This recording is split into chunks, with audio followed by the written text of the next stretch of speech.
है क्या बउआ शोभा कनी एक गिलास पानी लेने आवत बाबू। बाबू हम जाई छी स्कूल पढ़े।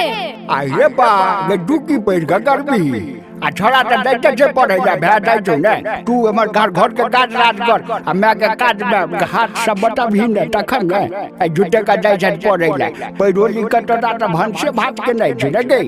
नहीं बाबू अब जमाना बदल गेलिए अब बेटा बेटी में कोनो फर्क नहीं छे। आइए बा से किया गे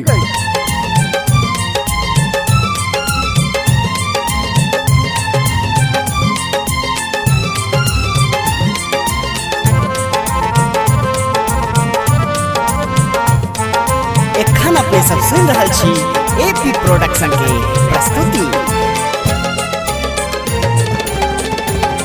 जो बाबू केहन भागल हमरो अहाँ बनलियो दुआ खरने पढ़लियो ना।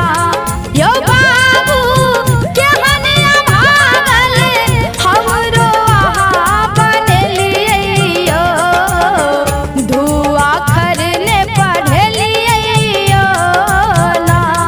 यो बाबू केहन भागल हमरो अहाँ बनलियो दुआ खरने पढ़लियो ना।